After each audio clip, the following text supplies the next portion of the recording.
అందరికీ నమస్కారం. కథ తోబుట్టువు. రచయిత డాక్టర్ మైథిలి అబ్బరాజు గారు.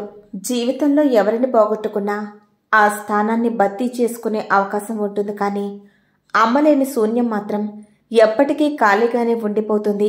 కారణం, అమ్మలేని లోటుని తీర్చగల ప్రత్యామ్నాయ శక్తి మరొకటి ఈ సృష్టిలోనే లేదు. అమ్మే. అమ్మ ప్రేమ అమృత భాండమే. ఆడపిల్లలకి అమ్మతో గల ప్రేమానుబంధాలు ప్రత్యేకంగా ఉంటాయి. అమ్మ చేతుల్లోంచి ప్రవహించే ప్రేమ నది ఒంట్లోకి ప్రవహిస్తూ ఉంటుంది. అందుకే అమ్మని చూస్తే సంతోషం, పరవశం కలుగుతుంది. కష్టాలలో అమ్మే గుండె ధైర్యం, అమ్మే నిలకడకు స్థైర్యం. అమ్మ రూపం అద్భుతం. అమ్మ చేసే గారం, అమ్మ పెట్టే గోరుముద్దల అన్నం, అమ్మ పాడే గానం, అన్ని మమకారాలు అపురూపాలే. అలా అనుక్షణం నీడలా వెన్నంటి నడిచే అమ్మ హఠాత్తుగా ఈ లోకాన్ని విడిచి వెళ్ళిపోతే ఆ బిడ్డ గుండె ఎంత గొల్లుమంటుంది. పైగా పుండు మీద కారం చల్లినట్టు అమ్మ స్థానంలోకి ఓ స్త్రీ వచ్చి కూర్చుంటే ఆ చిన్న మనసుకి ఇంకెంత నరకంగా ఉంటుంది. నాన్న తీసుకువచ్చిన ఆమె ఒక్కతే రాలేదు. ఆమె వెంట ఆవిడ గారి 5 ఏళ్ల కూతురు కూడా. ఇప్పుడెటు వెళ్తుంది ఆ అమ్మాయి కథ? ఆ కథే తోబుట్టువు. కథేమిటంటే, 10th చదువుతున్న 15 ఏళ్ల శ్రావణికి తల్లి మరణిస్తుంది. ఆ విషాదం నుంచి ఆమె ఇంకా కోలుకోకముందే తండ్రి మరొక స్త్రీని, ఆమెతో పాటు 5 ఏళ్ల పిల్ల వర్షిణిని ఇంట్లోకి తీసుకువస్తాడు. ఆవిడ అమ్మ స్థానంలోన శ్రావణి గుండె వణుకుతోంది. ఆ నిజాన్ని అంగీకరించడానికి మనసు ఒప్పుకోదు. ఆ ఇంటి వాతావరణం భయంకరమవుతోంది. మనసు వికలమవుతోంది. కాలం అందరికీ మారింది, కానీ శ్రావణికి మాత్రం అమ్మతో గడిపిన కాలమే నిలిచిపోయింది. ప్రతి క్షణం అమ్మ జ్ఞాపకాలే వెంటాడుతూ ఉంటాయి. ఒంటరిగా కూర్చొని జ్ఞాపకాల సెగ రాజేసుకుంటూ కన్నీళ్లతో చల్లార్చుకుంటూ బ్రతికేస్తుంటుంది. తండ్రి మీద, సవతి తల్లి రంజిత మీద, చెల్లి కాని చెల్లి వర్ష మీద తీవ్రమైన వ్యతిరేకతా భావాలతో రగిలిపోతూ ఉంటుంది. ఎవరేం చెప్పినా తాను మారే ప్రశ్నే లేదనుకుంటుంది.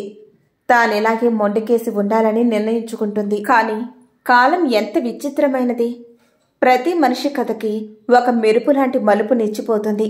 మరి శ్రావణి కథకి ఎలాంటి మలుపు నిచ్చిపోయింది తెలుసుకోవాలి అంటే తోబుట్టువు కథ చదవాల్సిందే. మరి ఇక కథలోనికి వెళ్ళిపోదామా? మరి శ్రావణికి ఇంటికి వెళ్లాలని లేదు.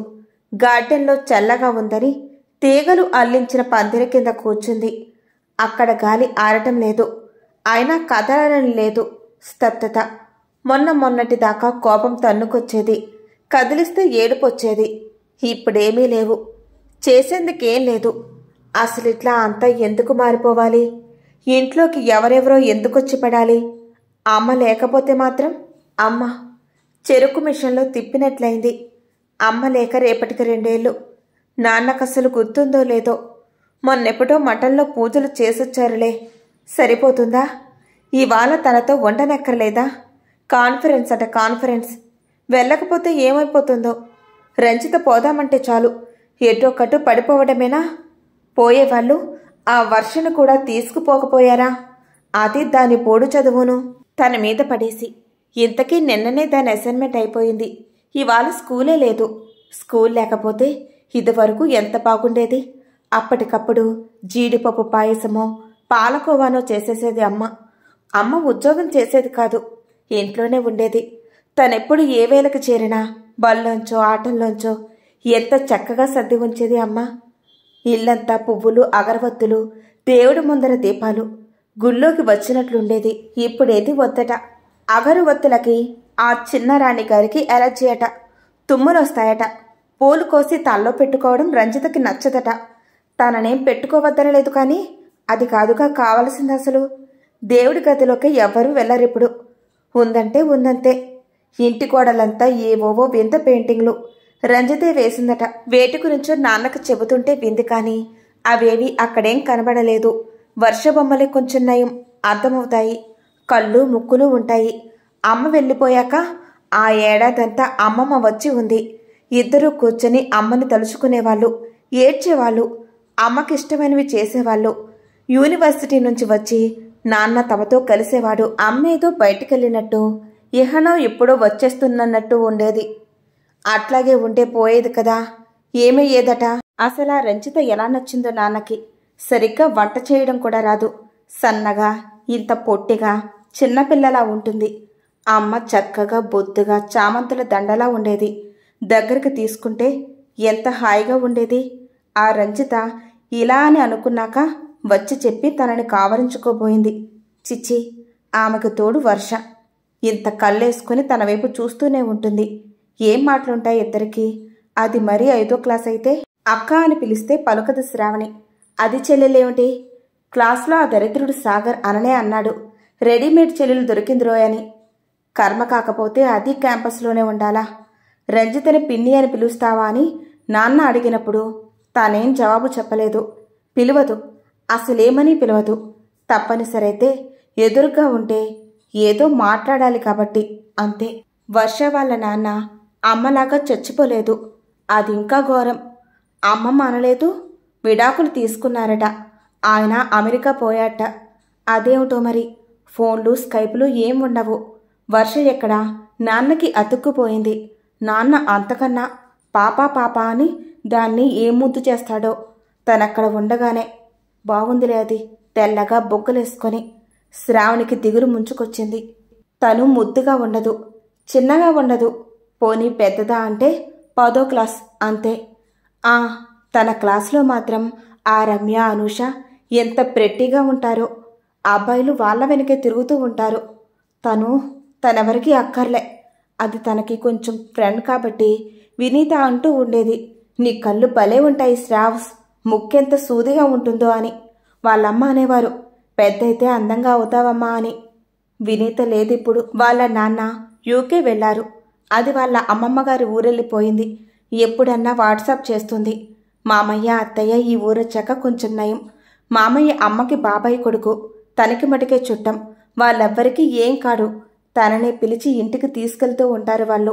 అప్పుడప్పుడు వర్షని పిలువరు, అసలు దాన్ని పలుకరించరు. ఒక్క పెరిగిపోతుంది.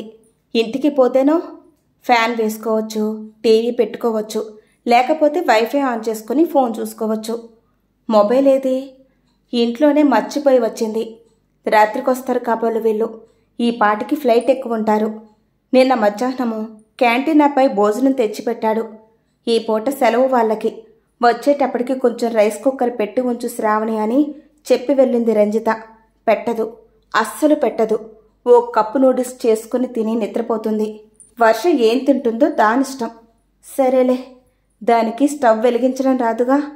ఇంకో కప్లో కూడా నీళ్లు పోస్తే సరి. డ్రాయింగ్ బోర్డు ముందు నిల్చుని బొమ్మ గీస్తోంది వర్ష. మమ్మీ నాన్న వెనకాల నిల్చున్నారు. ముందు అక్క, తను ఇద్దరు. అక్క మొహాన్ని అతి శ్రద్ధగా దిద్దుతోంది, పోలికలు టక్కున తెలిసేంతగా.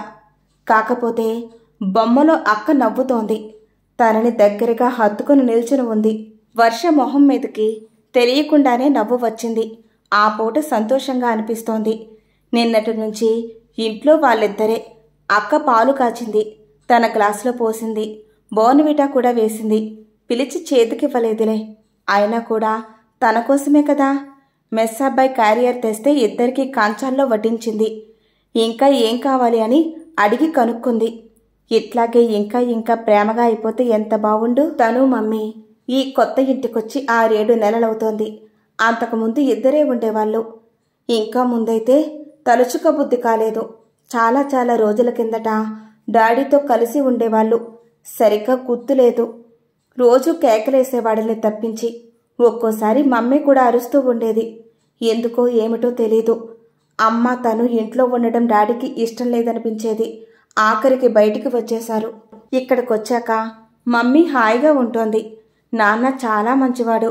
ఎంత నెమ్మదిగా మాట్లాడతాడో. మమ్మీ పిలిచినట్టే పాపా అని పిలుస్తాడు తనని. ఇంకా బాగా కూడా చూసుకుంటాడు. కొన్నిసార్లు తనతో చెప్పాడు, పాపా, అక్క వాళ్ళమ్మ చచ్చిపోయిందమ్మా, అందుకని ఇంకా బెంగపడుతూనే ఉంది. నీతో సరిగ్గా ఉండకపోతే ఏమనుకోకు, నువ్వే ఇంకొంచెం కల్పించుకొని మాట్లాడు అని చెప్పాడు బతిమాలుతున్నట్లు. తనకైతే అమ్మ ఉంది, అక్కకు లేదుగా పాపం. తను మంచి పిల్ల అని మెల్లిమెల్లిగా అర్థమైపోతుంది. ఇప్పుడు కొంచెం అవుతున్నట్లే ఉంది కదా. బెల్ మోగింది. పక్కింటి ఆంటీ ఫ్రూట్ కేక్ చేశారట. వర్షకి ఇష్టమని తెచ్చారట. సూపర్ మార్కెట్కి వెళ్ళొచ్చేస్తారట. ఒక్కత్తి ఉండగలదా అని అడిగారు. కాసేపట్లో అక్క వచ్చేస్తుందిగా, ఆ మాటే చెప్పింది. కేక్ని డైనింగ్ టేబుల్ మీద పెట్టింది. తర్వాత ఇద్దరు తినచ్చు అని. తను వెళ్ళి బొమ్మ పూర్తి చేసుకుంటోంది. మళ్ళీ బెల్ మోగింది. డూప్లికేట్ తాళంతో తలుపు తీసుకుని లోపలికి వెళ్ళింది శ్రావణి. 3 బెడ్రూమ్ల క్వార్టర్స్ అది. తన గది తలుపే హాల్లోంచి మొదట. మొబైల్ అక్కడే ఉంది బల్ల మీద. చూస్తే 3 మిస్డ్ కాల్స్ ఇంటి నంబర్ నుంచి. వర్ష ఎందుకు చేస్తుంది? ఎందుకు చేసింది? పక్కనే దాని గది. లేదు అక్కడ. డ్రాయింగ్ బోర్డు మీద ఫ్యామిలీ స్కెచ్. తనని తను గుర్తుపట్టింది. అంత బాగున్నట్లు వేసిందే. పక్కన వర్ష బొమ్మ మరీ చిన్నగా, ఇంచుమించు తనని పట్టుకు వేలాడుతూ. ఎక్కడ ఇది? బాత్రూంలో ఉందా? పిలిచింది. పలకలేదు. లోపల లేదు. నాన్న వాళ్ళ గది ఆ చివరన, వంటింటికి అవతల వైపు. అక్కడేం చేస్తుంటుంది? నడుస్తోంది. ఏడుపు. నోటికేదో అడ్డంగా ఉంటే అడుగు నుంచి వెక్కిళ్ళి పెట్టినట్టు పరిగెత్తింది. తలుపు నెడితే వర్ష కాదు, అక్కడెవరో ఉన్నారు. మంచం మీద అడ్డంగా దేంతోనో పెనుగులాడుతున్నారు ఆ పక్క నుంచి. అయ్యో, అదేమిటి? వర్ష చెయ్యి. టారెత్తింది. వెళ్ళి ఆ ఆకారాన్ని లాగింది. అతను లేవటం లేదు. లే లే, వదిలిపెట్టు, వదిలిపెట్టు. లాభం లేదు. పేపర్ వెయిట్ తీసుకుని తల మీద గట్టిగా మోదింది. దెబ్బకి యువతలకొచ్చాడు. ఎవరు? ఎవరిది? మావయ్య. శ్రావణికి ఏడుపొచ్చేసింది. బిగబట్టుకుంది. ఏడవకూడదు. వర్ష ఇంకా భయపడుతుంది. వర్ష, వర్ష, ఏమైందే? ఏమైందే? ఒక్క ఉదుటిన దాన్ని పైకి లాగి కావలించుకుంది. ఏడ్చేడ్చి దాని మొహం వాచిపోయింది. బుగ్గలంతా ఘాట్లు. అయ్యో, ఏమైందే? మామయ్య చెప్పాడు. ఏం లేదు శ్రావణి, వర్ష అల్లరి చేస్తుంటేను కొంచెం. మాట్లాడుకు. అది అల్లరి చేయదు, నాకు తెలుసు. మాట్లాడుకు. శ్రావణి గొంతు వడవడ వణికిపోయింది. నిలువెల్లా శివమెత్తింది. వెళ్ళి చొక్కా పట్టుకుని దబదబా బాదింది. అరే, చెప్తే వినవే? వదిలించుకొని అవతలికి పోయాడు. పో, బయటికి పో. మళ్ళీ రాకు. అసలెప్పుడూ రాకు. ఎలాగూ వెళుతున్న వాడిని ఇంకొక్క గెంటు గెంటి తలుపు తాళం పెట్టి కింద పైన గొల్లాలు బిగించి వచ్చింది. ఏమైంది? ఏం చెయ్యాలి? వర్ష ఆపకుండా ఏడుస్తోంది. లేదు లేదులే, ఊరుకో, మా అమ్మ కదూ. పొదువుకొని కూర్చుంది. కాసేపటికి దాని ఏడుపు ఊపు తగ్గాక ఏమడగాలో తెలియకుండానే ఏదో అడిగింది. అది చెప్పిన దానికి ఊపిరి పీల్చుకుంది. ఏం పర్వాలేదమ్మా, ఏం కంగారు లేదు, ఏడవకూడదు, నేనున్నానుగా అంటూనే శ్రావణి గొల్లుమంది. బయట చల్లగాలితో వాన మొదలైంది. ఇంతటితో ఈ కథ సమాప్తం. మీకు ఈ వీడియో నచ్చితే లైక్ చేయండి, షేర్ చేయండి, కామెంట్ పెట్టండి.